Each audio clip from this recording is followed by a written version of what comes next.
Hi, and welcome to this week's podcast episode.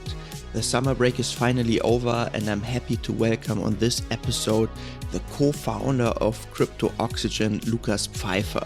Crypto Oxygen is a crypto consulting company specialized on crypto mining investments, NFT assets, and DeFi strategies. And in this podcast episode, we will talk about sustainable mining, mining pools, Ethereum moving to proof of stake, and many more topics. So stay tuned.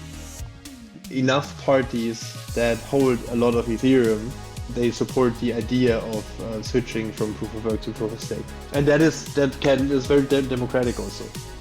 I would look how to utilize my byproduct, which is the heat, because this is what you have actually when you do Bitcoin mining. You produce a lot of heat as a waste product.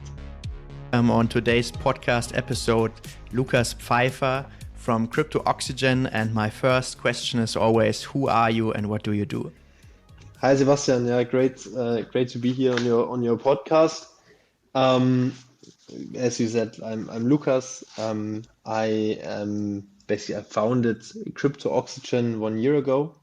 With Crypto Oxygen, we want to help making crypto mainstream. And we are focusing on one particular area, which is basically bringing institutional investors into crypto, into digital assets, into crypto.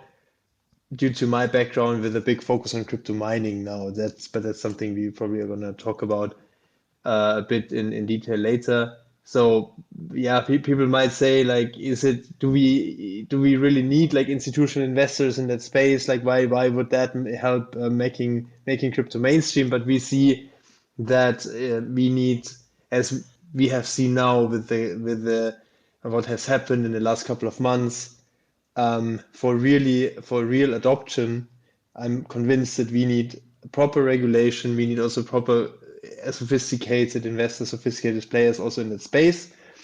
And we are basically helping them with our expertise, bring them into the area, provide due diligences, provide advice for M&A processes, for investment processes.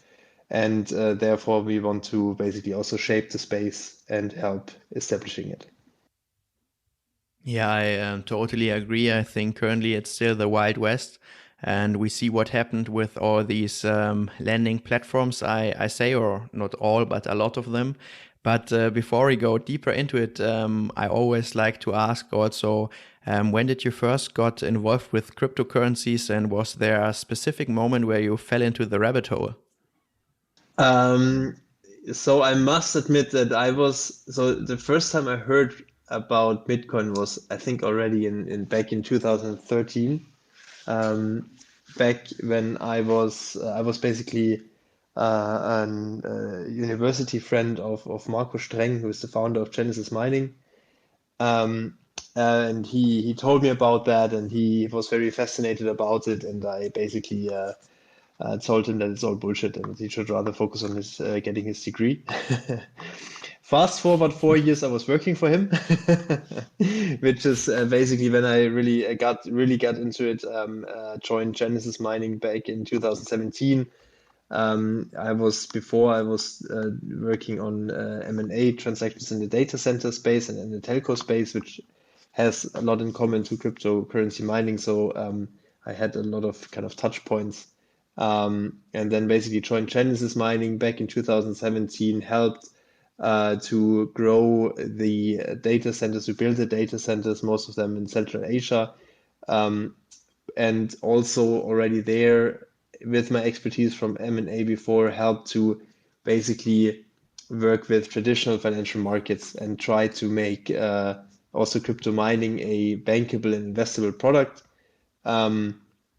Which was quite different back in 17, 18 than it is today. We are much more advanced now, much more established, and I think hopefully partially also due to what we did there. Yeah, definitely. And now coming back to your own venture, Crypto Oxygen, can we get maybe more details what you are doing. You told me a little bit about M&A and also due diligence and other topics, but what does your typical project look like?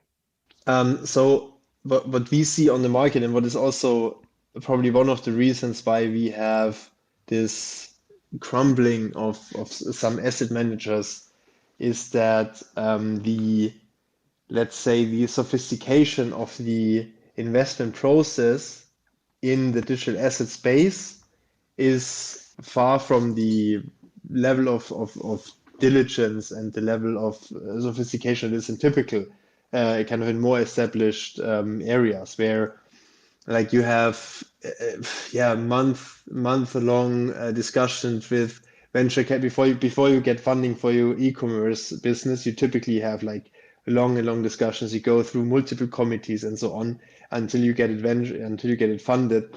What we have seen now in the digital asset space was a lot of FOMO also on the investment side. So um, there was like projects got funded, got supported with basically little to no substance.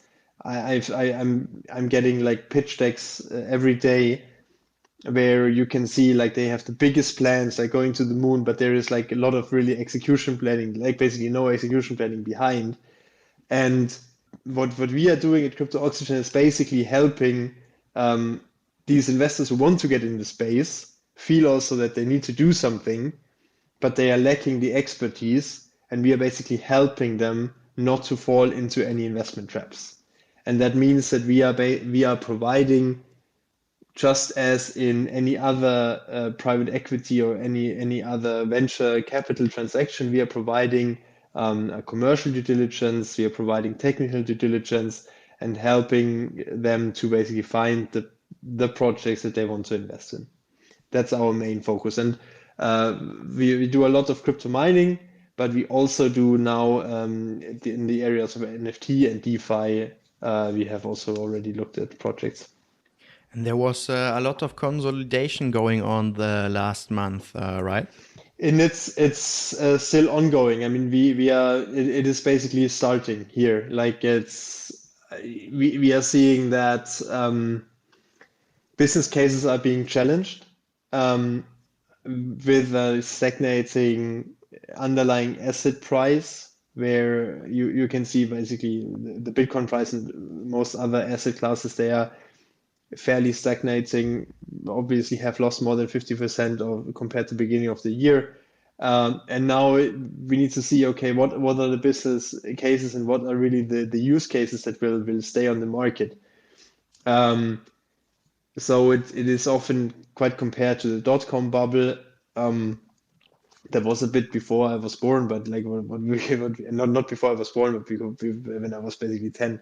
But what there are a lot of similarities, and I probably we will see also a consolidation. We will see like some of the proper use cases surviving, and probably a lot of strong players emerging from that beer market. Yeah, definitely. And I think a lot of people never think about cash flow, or at least they didn't thought about it in the last years. And I think ultimately, when you look at traditional valuation models of traditional companies, at some point, a company has to generate cash flow. And looking at a lot of the business models, I think it is fair to say some of them were like a pyramid scheme, and of course, there were also good business cases, but I would say a lot of trash was on the market, and it's now like a cleaning period or something where you see which projects really add a value to society or whoever, and those who do not.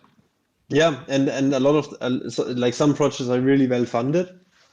So it is now we will see like the ones that haven't spent most of what they were funded with on like on a voucher economy, where you basically just try to get new clients by discounting the onboarding projects a lot, or you are promising huge returns. without like the proper execution substance on the side. So this will be something where we will see those business cases struggling a lot. Was there a particular project or transaction which you would say this was your most exciting transaction so far? You mean what we did so far in with Crypto Oxygen? Yeah. Yeah, that's it's always a bit tricky because it's just a bit what I'm actually allowed to talk about because typically those private equity funds tend to be quite secretive about what they actually do. Um, Yeah. what we did, for example, what I'm allowed to talk about is that we for example we helped a huge infra fund from the US, Orion Energy Partners, to invest in a crypto mining site at a nuclear power plant in US. We basically Wow. helped, and that was a three-digit million investment what they did, and we also helped them to hedge their investment. So we made sure that even in case of a crypto downturn, they, from an infrastructure investment side, they want to be very safe. They are more used to returns that are like 5 or 6% per year. And that's also what they were looking for, maybe with like a little bit more attractive funds. And we helped them to create a product that made that possible. Can you tell me more about the hedging part? Because I also spoke to some executives who are looking into holding a little bit cryptocurrencies by themselves. And I asked them if they are trying to hedge their holdings, and they said it's very complicated to do so.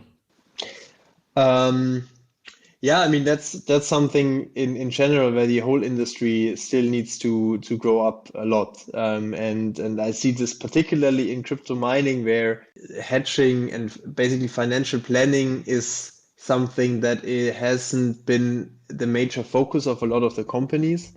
So even if we are looking now into the publicly traded ones, um, that are coming that are getting a lot of that are basically having a lot of problems right now because they, for example, like Marathon, have compiled a huge amount of debt towards the manufacturers of Bitmain, for example. Um, they without like basically committing to a price of equipment without like taking into account that there might be a time when the underlying asset Bitcoin is not that high. So here we have particular strategies that need to be in place to basically hold in all market levels and to ensure that the business can go on. Yeah, definitely. And since you're an expert about mining, I have prepared some questions about that. First one was, how did you get in touch with the topic of mining? You told us before that you had your friend who brought you probably into the space. But can you tell me a little bit more about your experience at your first station in mining, I would say? Yeah, so I mean, so I got into it in 2017 when we had the overall mining landscape was completely different from today. Everything was basically very dominated by China. We had most of the mining activities were done in China, where also the equipment manufacturers were based, and you had just relatively small allocations. Actually, in Europe, and especially Sweden and Iceland were quite established players. Also, and we were basically also with Genesis, we were one of the first ones that were also moving in Central Asia. Um, and in the US, basically, there was nothing. So the big Mhm. players from today, they were very small or non-existent. So that was anything that came basically just came later. And um, the it was already at that time like the first really industrial scale mining data centers were being built. with like hundreds of megawatts of capacity, really advanced processes, advanced monitoring, and so on. And but the overall industry was still very experimental. There was Mhm. no established, as said, like there was basically financial planning was something that was vaguely done. It wasn't possible to finance your venture with any particular party, besides from some individuals who wanted to go into it.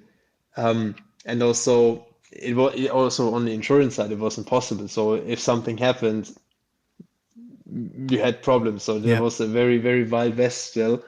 Today, like this is completely different.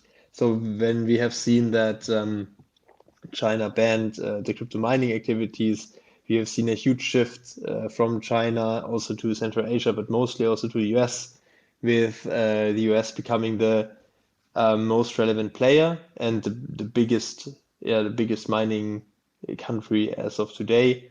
Um, and that also brought a lot of other industry standards with it, which means that like now it's much better to actually start a mining business. You can actually get better finance, you can get more established finance, you can insure your activities.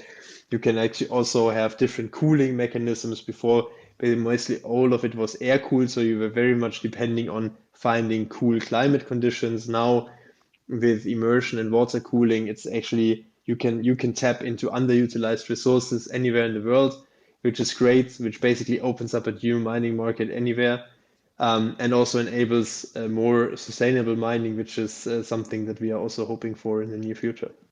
Mhm. Yeah, definitely. And I think regarding crypto mining and also concerning myself, um, a lot of people talk about it and there's the theory, but I think like the real practice use cases, they are hard to understand. For example, how updates are made to the blockchain. And I now ask a lot of people how it's done, and they are saying it goes to your wallet or something like that, and you can vote for a transaction. And I know you make the updates on the nodes, but do you know about voting on the blockchain, how the process looks like? Because I mean, there's not like a dashboard, right, where you can click yes or no, or you can vote what changes should be implemented. Yeah, I mean that depends. That depends mostly on the particular currency, how it is done in practice. Mhm. Especially like also probably like you're referring to if you operate like an Ethereum node or another proof of stake based nodes, then it is typically your voting power is determined by how many nodes, how much portion you have of this particular network. For proof of work, it's also similar. Basically, also your voting power in theory depends on how much capacity you actually allocate to the network. So basically, for the Bitcoin network, the last upgrade was the Taproot upgrade, which was probably about a year ago, where the miners agreed on, okay, that we want to enable here better scalability, um, and basically voted then to establish that also in the Bitcoin network. Mhm.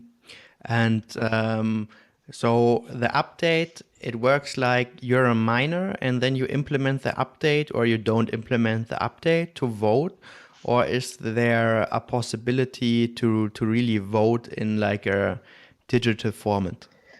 Basically, here like the most of this discussion happens within like the developer circles, and Hmm. it basically the upgrade is then prepared to be established in a certain block of the Hmm. blockchain.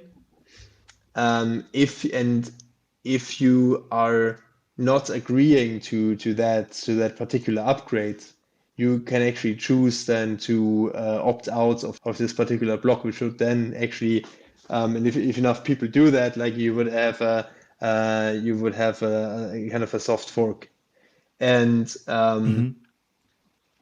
however, in this case, it was widely established. We have had a lot of these forks in the past, where we had Roger Ver and other parties that established Bitcoin Cash, where you had actually like a complete fork where people opted out of particular upgrades to the network, and then establishes a separate blockchain. However, with the Taproot, it was very widely accepted, and the process itself typically also works through pools. So I think with Taproot it was F2 pool, who basically then in the end mined the relevant block, and then the others just follow along. And how centralized are these pools? Because this is something which I didn't fully understand. I think there are like 8 to 10 big pools controlling, I would say, probably up to 90% of Bitcoin. I don't know the actual number yet, but I looked it up in the past, and I also asked the project lead of Peercoin, and he said, no, it's not too centralized because, of course, there are multiple stakeholders in one pool. But I was wondering, how centralized is it? Because if I think about all these systems, maybe compared to it, there's probably like an opinion leader or somebody who organizes the pool, or how can I imagine it? So yeah, I mean you're completely right. So you have right now, and I'm pulling the stats up. The beauty about Bitcoin is that you can always have the live stats available at any time. So we have five pools who control 75% of the network hash rate. Yeah, and the biggest one, which is the Foundry pool now from the US, controls almost 25% alone, which is quite significant. However, people are actually not so, and so obviously like these pools have quite some power, and they can, as I said, like they can influence whether some upgrades or some forks are going to establish or not. However, also the people are actually not so concerned about the centralization of pools, mostly because it is actually fairly easy also to switch between the pools. That is something that typically on your monitoring software and mining you can do with a couple of clicks. And also, I would say that a good management of crypto mining farms also implies always a multi-pool strategy where you don't only focus on one particular pool, but you're working with different ones, and then can basically see like which one is working the best for you, which one gives you the best payouts, which one is actually really which one actually gives you just also the fees that they have promised, and by this also ensuring your own profitability. So back to your question, the Bitcoin mining pools, yes, they have influence, and they can influence the network, especially when it comes to upgrades. However, they just distribute the coins in totally in the network, and if you're not happy with it, you are very free, and it's easy to change. And we have seen that also in the past. So Foundry, I think they grew significantly over the last couple of months. We have seen that Endpool now, which used to be much bigger, probably twice the size, has halved because they are basically based in China. And there can be a lot of change as well here. And now I would say like a pool is quite an abstract concept.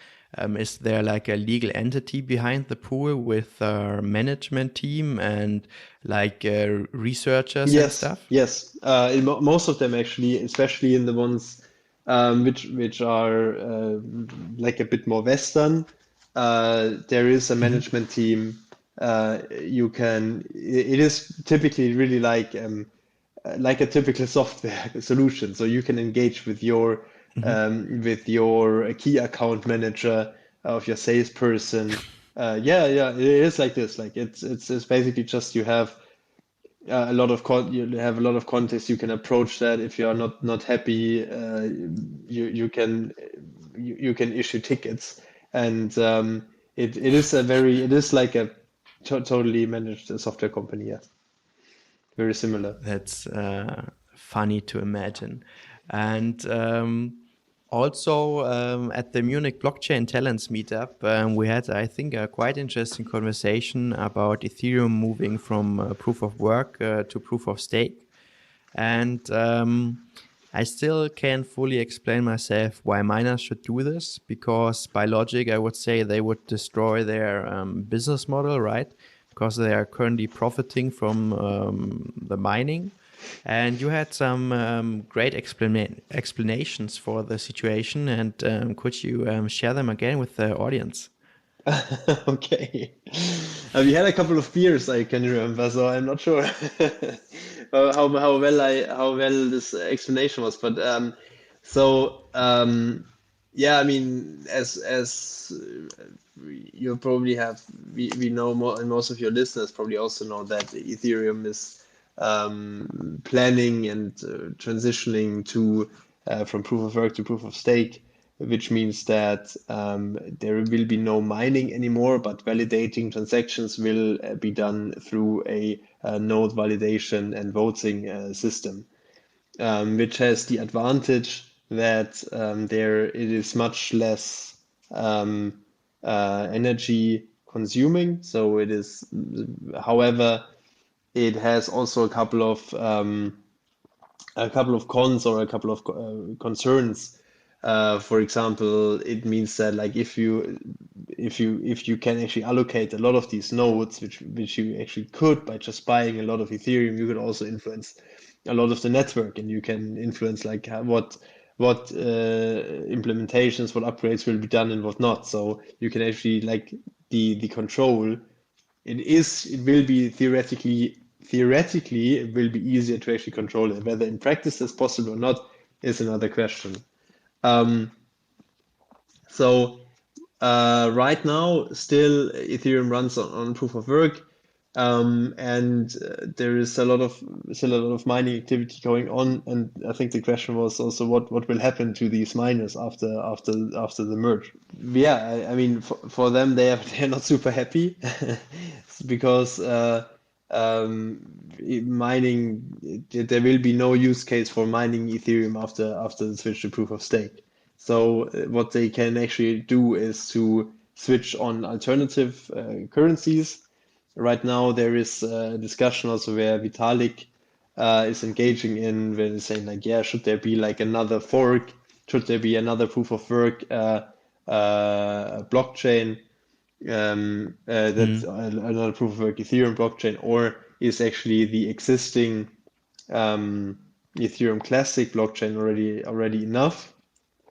Um, Mm. and this is still not finalized, so it might be that there might be like another fork.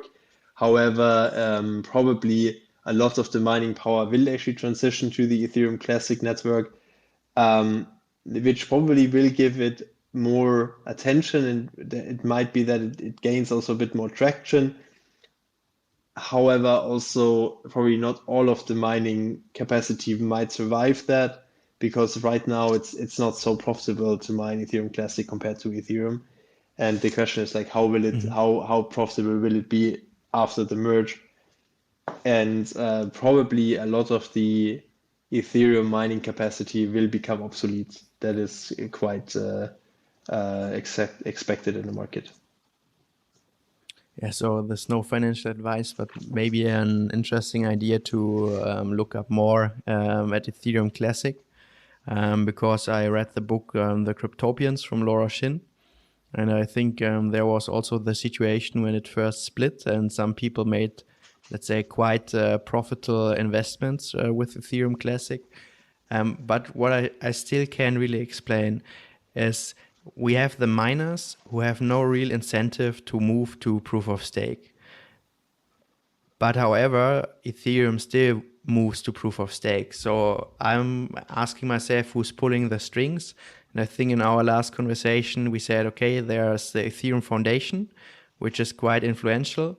But I'm still wondering how this project really works, that somebody can decide that Ethereum moves to proof of stake when the miners don't have an incentive. So who's pulling the strings? Yeah, I mean it's basically just if you have the majority of the nodes, then you can decide what the blockchain will do, and I think the foundation and its supporters they do have the majority of the nodes.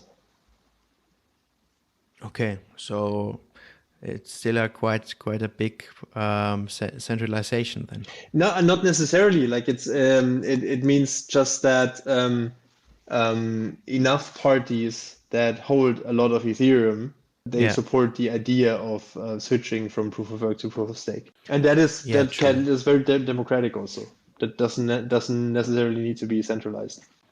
Um, yeah, I think I have to look it up, how or who's supporting the foundation and the idea. Personally, I think it's interesting because I like it like from an environmental perspective. But I think still I can't fully grasp the situation. And I think I haven't understand everything right now because I also read like an article today where they said the gas fees will not be lower in the future. And this is something.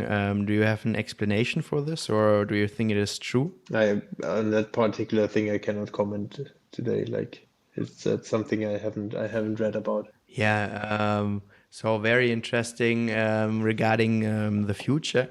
But yeah, it was also something I read about the mining of Bitcoin. And regarding Bitcoin, they said when the Bitcoin price drops below a certain point, the Bitcoin mining will not become or will not be profitable anymore. And is this true? Because I'm thinking when it's not be profitable anymore, some players might get out of the market, right? And it will always be probably profitable. Yeah, I mean that's a fantastic thing on the proof of work system that Satoshi Nakamoto basically conceptualized. That in with Bitcoin mining you need to be most competitive on your production cost, and you are forced to look for the most efficient use of power to basically support the and mine and support the Bitcoin blockchain.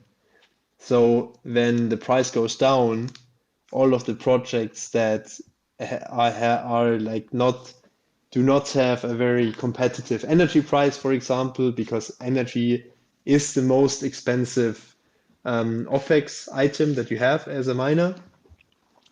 So Mhm. basically, a lot of these projects they become non unprofitable and they need to turn off their operations.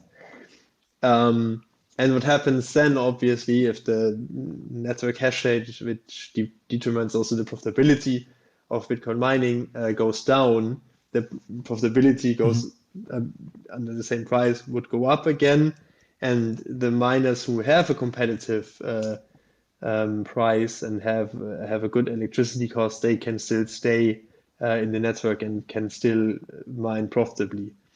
And now the great thing is that the cheapest energy sources that we have is actually sustainable energy, sustainable underutilized energy where there is no alternative. So places like northern Norway or also places Mhm. like Central Africa, where you have for example, vast hydropower, you have a lot of hydro dams, will become increasingly relevant for the Bitcoin network in the next couple of years, because here you have actually the potential to go to these places to establish a digital business where there's no alternative use case for the energy, and to support the local community and to support also the global Bitcoin network with the mining. And this is really interesting. And maybe another point, if you would start a crypto mining operation today, and let's say you're an institutional investor, and it would be like your money, where would you personally have your data center, and which cryptocurrency would you mine? So for most of our clients, they are focusing a lot on Bitcoin. This is basically on the proof of work side. Has the strongest brand. It is the most the best use case. It's basically the digital gold as it is envisioned. It comes the closest to it. So and I think it is also one of the safest bets when engaging in as a miner. So I would also focus on Bitcoin as a currency for sure. Um, if I would establish um, own mining operations, I would look for energy sources that are um, basically as sustainable as possible. So ideally, 100% renewable energy. Otherwise, it's not the most future-proof investment to do. Yeah. It's something that has been there in the past. And it's also fine that we had it, but it's not something that we need to do for the future to build new cryptocurrency mines on fossil fueled energy plants, for example. Yeah. And also additionally, I would look how to utilize my byproduct, which is the heat. Because this is what you have actually when you do Bitcoin mining, you produce a lot of heat as a waste product. But this waste product is actually also very valuable to other businesses, such as, for example, greenhouses, such as district heat systems, or also fishing farms. So I think the best and the most successful crypto mining sites in the future will probably not be the huge whatever like 100 200 megawatt sites somewhere in the desert, but they will be probably more decentralized and with a lot of kind of secondary use of their also their byproduct will be at sustainable energy sources. That sounds very great, and I think also when you have proof of work, it makes more sense. So if you want to participate in the Bitcoin network and you do it as environmental as possible, I think it's the best way to do it. And maybe also regarding Bitcoin, do you think when there will be, let's say, 21 million Bitcoins mined, that there will be a fork? Because I had like this interesting interview with a peer chemist, with a project lead of Peercoin, and he said there probably will be a fork and chances are quite high. And I think also this will be the case because of the transaction fees, or at least the miners have to get their money at some point, right? And they would do it over the transactions. And I personally think if it would be over the transaction, it would be against everything crypto stands for, right? Because it would be high transaction fees, would be like a blockade for new members joining and also transacting small amounts of coins. And even though if it's digital gold, it would automatically be a barrier, Yeah. like in the 1980s where you wanted to trade stocks, for example, and the minimum amount where it would be make sense to buy stocks was maybe $1,000, like in $1,000 tranches. Yeah, how do you think about that? I agree. I think that transaction fees will probably not be the main source of income for crypto miners because just it is, as you say, it is counterintuitive. You have a limit of on the Bitcoin blockchain. You just have the block size as a restricting element that will make it very expensive to have a mass adoption of transactions on the Bitcoin blockchain. So where we all hope for to have a mass adoption with Bitcoin, this will probably not happen on the Bitcoin blockchain. However, it will happen on layer 2 solutions such as the Lightning Network, hopefully, which we are still hoping to really take off every year. But I am also very skeptical if transaction fees would ever really become a significant portion of income to crypto miners. However, whether there might be a fork or not, that is something I don't want to give a speculation about because that's still quite far in the future. Yeah, that's true. But I'm very interested in what will happen. Maybe we will see an increase from 21 million Bitcoins to 40 million, or I don't know how many. And I think maybe also the future could be like a cryptocurrency, which is a little bit inflationary, where you have like the old economy rules, where you would say, okay, every year, let's say 2% of Bitcoins can be created in a new way. I don't know how it will work out, everything. But I also wanted to ask you about Crypto Oxygen, since a lot of students are listening to this podcast. And I saw today a post of your company on LinkedIn.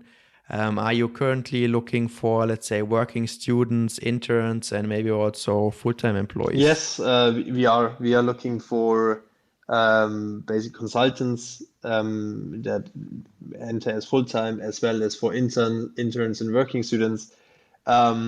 Basically, what we offer is if you as a student are thinking about a career in consulting, but you're also fascinated about decentralized assets and want to gain experience in that field and want to work in that, I think we offer a unique opportunity because we come from the tier one consulting space, have experience there, have worked with